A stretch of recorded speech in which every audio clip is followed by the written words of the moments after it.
Si ustedes están todavía relacionados con las actividades escolares de los niños, jóvenes, adolescentes, seguramente en estos últimos días les habrá tocado, como me tocó a mí junto con Patti, asistir a algunas ceremonias o cursos de clausura del ciclo escolar que recién acaba de terminar.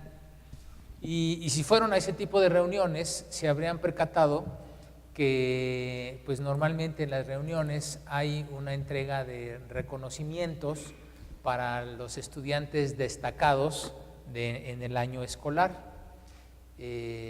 Los que reciben esos reconocimientos, pues los reciben no porque hayan hecho un desempeño pobre en el año, no porque hayan pasado, como decimos vulgarmente, de panzazo, ni siquiera porque más o menos estén en el grueso de desempeño académico de toda la clase o de todo el salón.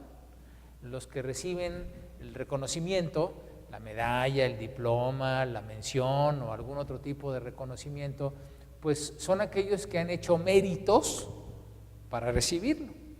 Son aquellos que han demostrado ir mucho más allá de lo que la generalidad ha logrado. Esos son los que se llevaron las medallas, los que se llevaron los diplomas, los que se llevaron las menciones, los que se llevaron las becas. En el mundo de los negocios funciona igual. Los que aquí están actualmente involucrados en él o recuerdan los años en donde estuvieron, pues también hablamos de aumento por mérito. No es el aumento general que a lo mejor el gobierno otorga por el costo de vida, sino es el desempeño que las personas se ganan por su desempeño laboral, y será a lo mejor un porcentaje extra de aumento, será a lo mejor un bono, será a lo mejor algún tipo de sobrecompensación. La palabra de Dios habla precisamente de eso. La palabra de Dios, en el pasaje que acabamos de leer, habla que aquellos que somos hijos del Altísimo, según se nos menciona en el versículo número 35, somos aquellos que hemos nacido de nuevo, que hemos recibido la nueva vida en Cristo, y como resultado se espera de nuestras vidas que hagan algo diferente a lo que la mayoría de las personas a nuestro alrededor hacen. El apóstol Pablo dice que antes de haber conocido al Señor Jesucristo, nosotros andábamos siguiendo la corriente de este mundo. Marchábamos al ritmo en el que el mundo marcha, y hay tantas cosas que podemos darnos cuenta que es seguir la corriente de este mundo, que solamente basta con un día abrir el periódico, sintonizar la radio o ver las noticias en la televisión o asistir al cine para darnos cuenta cuál es la corriente de este mundo. El mundo ha establecido su corriente prácticamente en todas las esferas de la vida. El mundo ha establecido su corriente, por ejemplo, sobre cómo se cría una familia. El mundo ha establecido una corriente, por ejemplo, sobre cómo se educan a los hijos. El mundo ha establecido una corriente sobre los valores que uno debe perseguir y las metas que uno debe trazarse. El mundo ha establecido su corriente con respecto a los criterios para tener el éxito, para ser alguien importante. El mundo ha establecido su corriente, muy lamentable, en las vidas de los jóvenes, en cuanto a principios de moralidad, principios de integridad, principios de pureza y de limpieza espiritual. El mundo tiene su corriente, y Pablo dice con toda claridad que nosotros, antes de haber recibido al Señor Jesucristo, seguíamos esa corriente. Y esa corriente nos convertía en personas sin esperanza, sin Dios en el mundo, ajenos a los pactos de la promesa, es más, enemigos de Dios, dice la Biblia, hijos de ira. Y para que no nos quede ninguna duda, dice, lo mismo que los demás. Ninguno estaba exento. En otra porción muy conocida, el apóstol Pablo escribiría, porque todos pecamos y estamos destituidos de la gloria de Dios. Así es de que cuando yo conozco al Señor Jesucristo y me puedo reconocer como dice aquí el mismo Señor Jesucristo en el versículo 35, como hijo del Altísimo, se espera que obviamente la dirección de mi vida, el rumbo de mis decisiones, de mis intereses, de mis acciones, de mis pensamientos, cambie. Porque yo he cambiado de timonel y ese timonel pues le ha dado un golpe de timón al barco de mi vida y lo está encaminando no a las cosas en las que antes seguía la corriente, sino ahora voy contracorriente en otra dirección. Este pasaje tiene que ver con ello y quise empezar mencionando el tema de lo que significa ser un hijo del Altísimo, porque a menos que tú y yo entendamos que esto es el resultado de una nueva vida en Cristo, todo lo que leímos, bendecid a los que os maldicen, orad por los que os calumnian, al que te hiera una mejilla, preséntale también la otra, y al que te quite la capa, ni aun la túnica le niegues, etcétera, etcétera. Nos suena algo así como que, pues eso ni a Walt Disney se le hubiera ocurrido. Nos suena algo como totalmente utópico y fuera de mi realidad, totalmente diferente a lo que yo he aprendido y a las normas y a los criterios con los cuales yo me conduzco el día de hoy. Pero por eso el mismo Señor Jesucristo dice que el Hijo del Altísimo, aquellos que hemos nacido de nuevo, aquellos que hemos sido hechos participantes de la naturaleza divina, somos los únicos que podemos aspirar, no por nuestra fuerza, ni por nuestra disciplina, ni nuestro poder, sino por el poder que ahora opera en nosotros, el mismo poder que levantó al Señor Jesucristo de entre los muertos. Somos los únicos que podemos aspirar a lo que está puesto aquí. Yo le ruego al Señor que a estas alturas de la meditación no te hayas ya desconectado de la azotea y no digas, no, pues sí, pero esto no es para mí. Si el Señor supiera con qué tipo de alimañas trabajo, si el Señor supiera en qué tipo de empresas yo me muevo, si el Señor supiera qué tipo de compañeros tengo, no hubiera escrito esto de que y al que te hiera una mejilla, preséntale también la otra, pues ya estaría peor que el Canelo. Pero esto está escrito para ti, para mí y para todos los que nos decimos hijos del Altísimo. Y el Señor Jesucristo empieza con un versículo que yo creo que es muy revelador, versículo 27. Pero a vosotros, los que oís, os digo. ¿Sabes por qué? Porque todo este cambio viene precisamente, lo dice la palabra de Dios, por el oír. La fe viene por el oír. Por eso la importancia de la predicación bíblica, por eso la importancia del discipulado bíblico, por eso la importancia de escuchar la palabra de Dios de viva voz, o a lo mejor si tienes opción en algunos de los medios electrónicos que hoy están disponibles, pero escuchar la palabra de Dios. ¿Por qué? Porque la fe viene por el oír, pero, dice también ese mismo versículo, y el oír la palabra de Dios.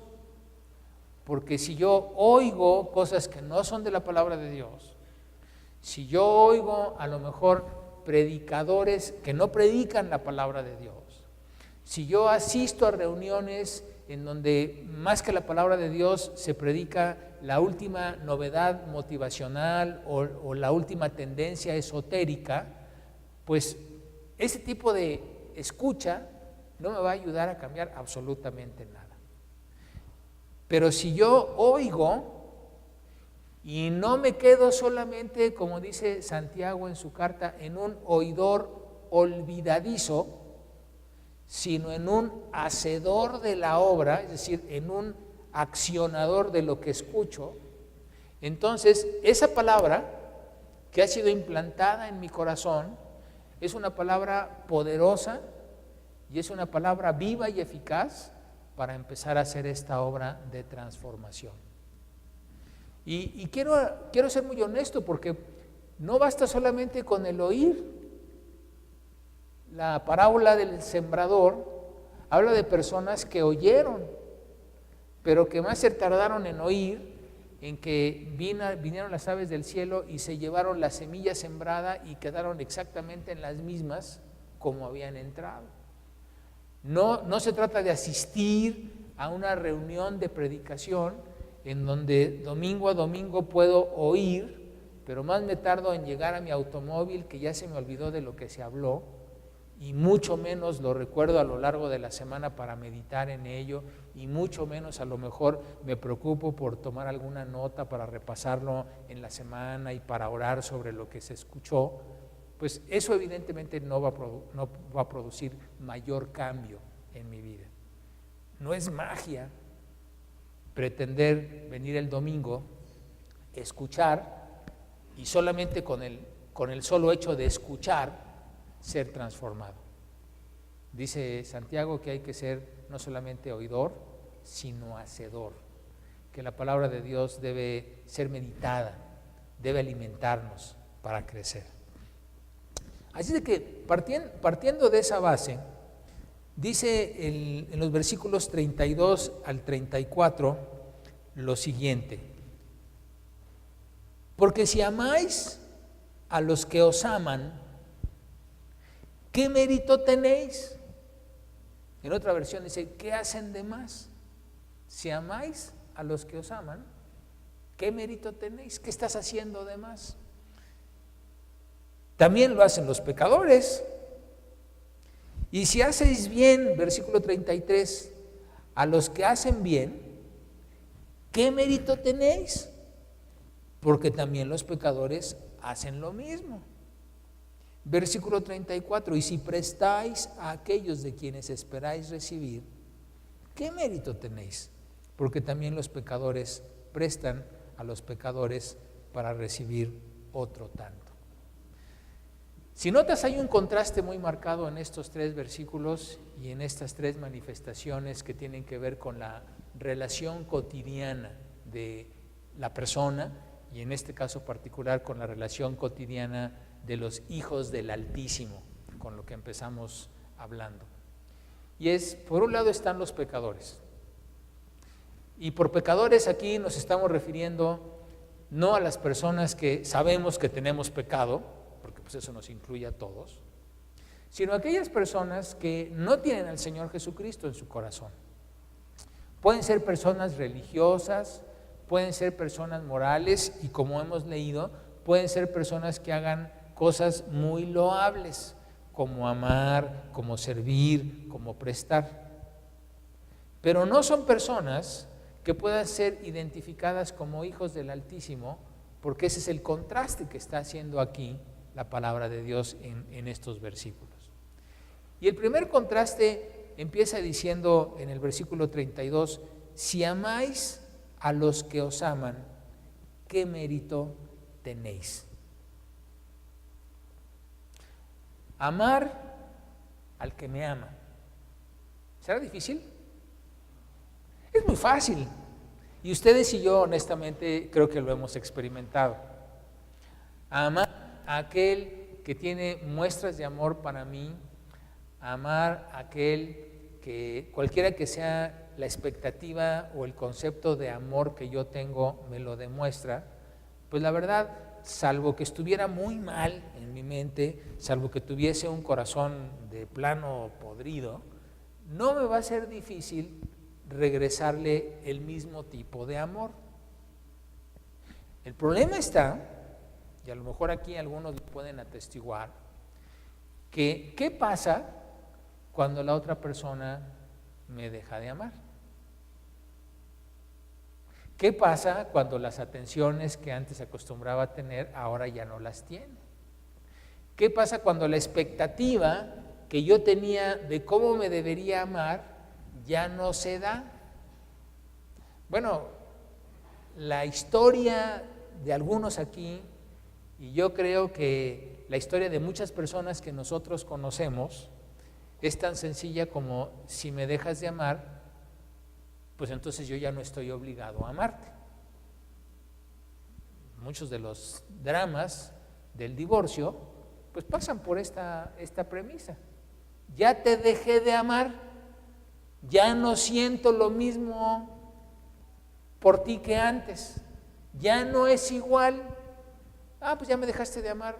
Bueno, pues yo también te dejo de amar. En este momento declaro que te dejo de amar y asunto resuelto. ¿Okay? Vean que el Señor Jesucristo dice, si amas a los que te aman, la verdad, estás en la misma categoría de cualquier persona que no me conoce, que no me ha recibido, que no ha nacido de nuevo. Los pecadores hacen exactamente lo mismo. Es algo muy sencillo. Es algo por lo que nunca te vas a ganar ningún tipo de galardón. No estás haciendo ningún mérito. Eso lo hace cualquier persona. Yo tengo en casa más perritos de los que quisiera, pero como es una familia de perritos chihuahua, pues este principio de amar a los que me aman se ve con mucha facilidad, ¿no? O sea, mientras los perritos están de buenas y se lamen mutuamente, no hay problema, pero cuando uno de los perritos está de malas y no le parecen los lamidos del otro, entonces rápidamente empiezan los gruñidos, las mordidas y las ladradas. A veces en las relaciones pasa lo mismo. Amar al que me ama, amar al que me sirve, amar al que cumple mis expectativas, es muy fácil. Todos lo podemos hacer. Amar al que se desvía, amar al que incumple, amar al que falta, amar al que envejece, amar al que enferma, amar al que ya no provee, amar al que considero que no está respondiéndome en los términos en los que debería responder. Eso solamente los hijos del Altísimo lo pueden hacer. Solamente. Porque el amor de 1 de Corintios 13, que todo lo cree, que todo lo espera, que todo lo soporta, no es un amor que esté en el equipo original de la naturaleza caída y pecadora. En el equipo de fábrica de todos nosotros, como hombres naturales, como hombres naturales, somos precisamente habilitados para amar a los que nos aman. Pero si nos quedamos en ese nivel, queridos hermanos, estamos en la misma categoría que los pecadores, dice el Señor Jesucristo. Si mi amor hoy, con el correr de los años, ha sufrido el desgaste de los aniversarios de papel, de vidrio, de plata, y ese desgaste de la cotidianidad hace que ya no sienta lo mismo y quedar en que pues como ya no lo siento, pues ya no te amo, y mejor quedamos en un pacto de no agresión, de convivencia mutua, como las dos Coreas. Mientras no te pases de esta raya, no hay problema, pero te pasas y como mis chihuahuas te enseño los dientes y te empiezo a gruñir, pues evidentemente eso no es el tipo de amor que dice aquí la palabra de Dios. Versículo número 33. Y si hacéis bien a los que os hacen bien, ¿qué mérito tenéis? Porque también los pecadores hacen lo mismo. En la versión paralela a esta de Lucas, del Evangelio según San Mateo, ya algunos habrán identificado que esto es parte del Sermón del Monte, en Mateo 5, 6 y 7. Allí el versículo dice, y si saludáis a los que os saludan, si saludáis solo a los hermanos, ¿qué mérito tenéis? Y no quiero ser muy insidioso, pero yo creo que ese es un versículo bien práctico para algunos de los que estamos aquí. O sea, a veces es triste decirlo, pero a veces entre los mismos hermanos podemos pensar en saludar a los que me saludan, para los que me dejaron con la mano extendida, a los que me dejaron con el saludo en la boca, a los que me ven y se voltean y hacen como que la Virgen les habla. Ah, no, ¿verdad? Aquí no. Bueno, pero como si fuera, ¿okay? Pues, ¿qué mérito tenéis? Porque eso lo hacen nuestros vecinos que no conocen al Señor. Eso lo hacen nuestros compañeros en la escuela, eso lo hacen nuestros compañeros en el trabajo, que bajan la mirada cuando se van a topar con nosotros, que voltean para otro lado cuando se encuentran de frente con nosotros, etc. Dice, si hacéis bien a los que hacen bien, ¿qué mérito tenéis? El apóstol Pablo en Romanos dice, no paguéis a nadie mal por mal. Qué fácil es pagar mal por mal. Qué fácil es seguir la corriente del mundo y toda la filosofía que conlleva de como me tratas, te trato, el que me busca, me encuentra, arrieros somos y en el camino andamos, y algunos más folclóricos que me sé, pero que no voy a decir. Pero el principio es el mismo, o sea, el principio es el mismo, hacer bien a los que me hacen bien. Cualquier persona lo puede hacer. Para los que tienen una relación laboral, y yo creo que la mayoría de alguna u otra manera lo tenemos, vean lo que escribe el apóstol Pedro un poquito sobre el tema en su primera carta, capítulo 2, del 18 al 20. Se los voy a leer para que no tengan que buscarlo. Está hablando de la relación de criados y amos. Fíjense lo que dice, versículo 18 de primera de Pedro 2.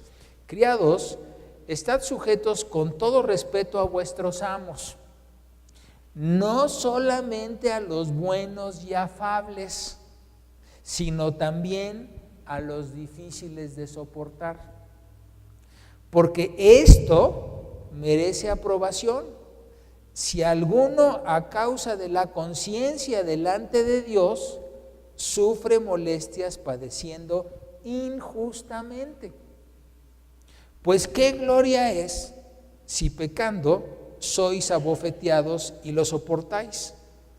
Mas si haciendo lo bueno sufrís y lo soportáis, eso ciertamente es aprobado delante de Dios.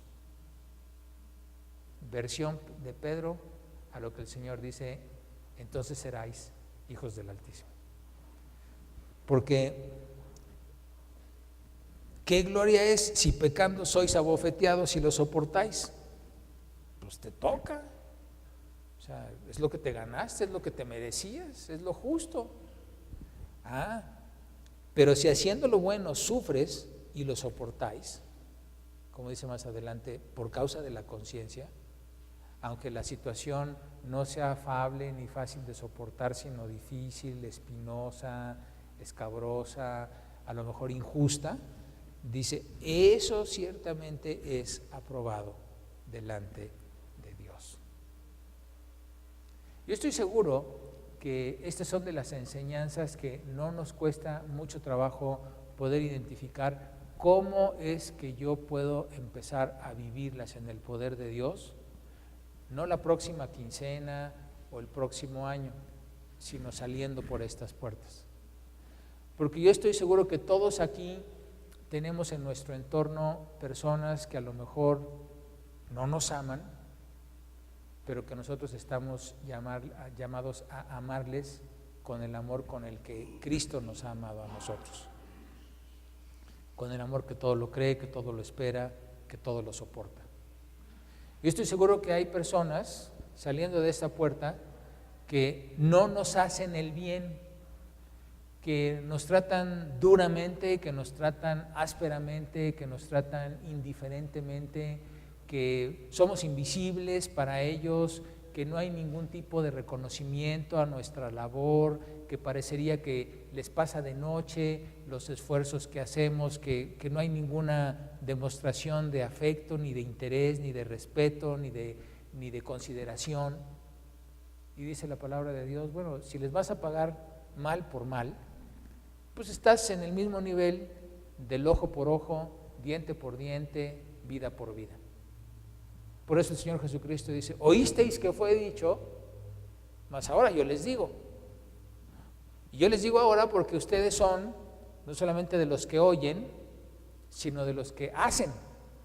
de los que han nacido de nuevo, en donde la semilla plantada en sus corazones ha fructificado. Y por eso a ustedes les digo esto.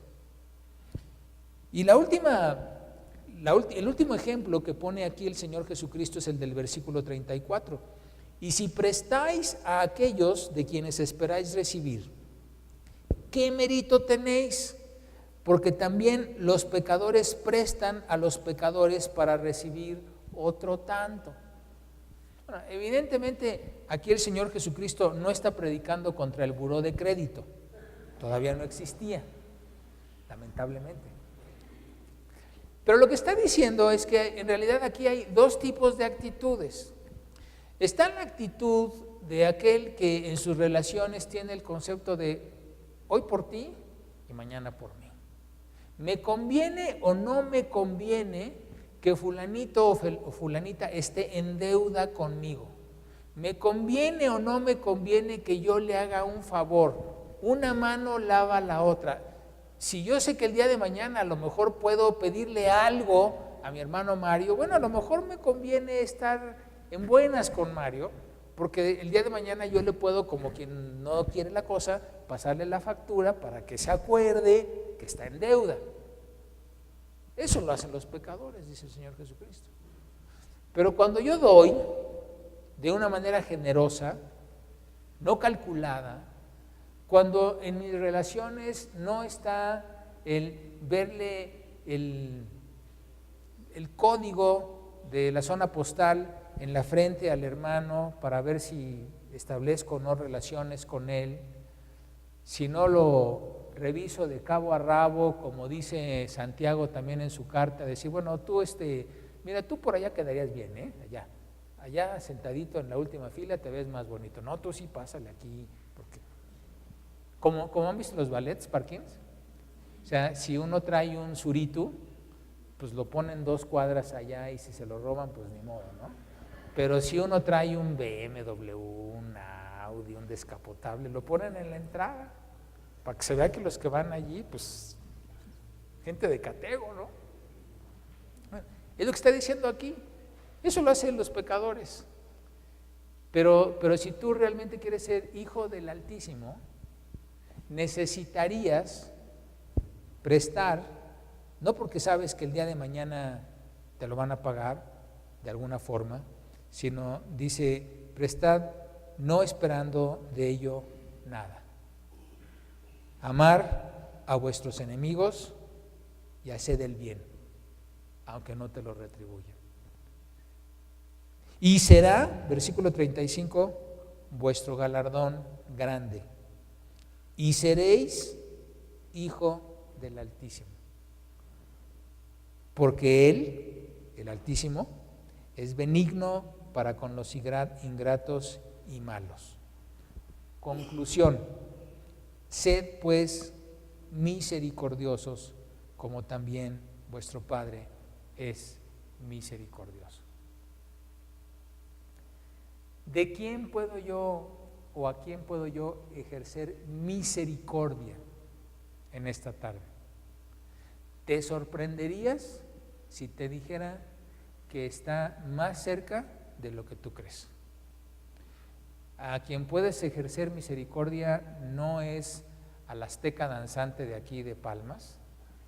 El ejercer misericordia no te tienes que esperar a mañana o pasado que regreses a tu ambiente laboral. Ejercer misericordia es, a lo mejor lo vas a tener sentado hoy frente a ti en la comida familiar. Amar al que no te ama, a lo mejor lo tienes acostándote en tu misma cama. Hacer el bien al que no te hace el bien, a lo mejor te lo vas a llevar de copiloto saliendo de aquí. Y prestar y dar de una manera generosa sin esperar nada a cambio, bueno, pues a lo mejor estás sentado, ¿no? Ahorita a tu lado.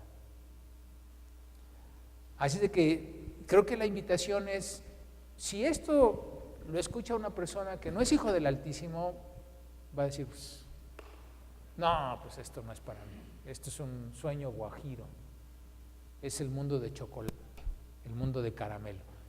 Esto es para los hijos del Altísimo, para los que oímos, para los que nos decimos nacidos de nuevo. Esto es la nueva vida, el nuevo rumbo que a través del poder del Espíritu Santo el Señor nos dice nuestras vidas pueden demostrar. Cuando el Señor le dijo a Sara que en el tiempo de la vida concebiría y daría a luz un hijo, Sara se rió, como algunos se están riendo de lo que estoy diciendo ahorita, si no así con carcajadas, pues para sus adentros. Sí, cómo no. Uy, sí, no. Pero el Señor le cumplió a Sara lo que le había dicho, y al tiempo de la vida Sara tuvo un hijo a sus 90 años de su esposo de 100. Algo totalmente ilógico, algo totalmente inesperado, algo totalmente contracultural, contranatural, como esto, como la vida que el Señor nos pide que vivamos y nos capacita para vivir. Qué reto, ¿no? Qué reto para todos los que estamos aquí. Qué reto que el Señor nos pueda decir, hiciste méritos, porque no hiciste lo que todo el mundo hace, te destacaste haciendo algo totalmente diferente de lo que el mundo hace. Y aquí está tu premio, y aquí está tu galardón.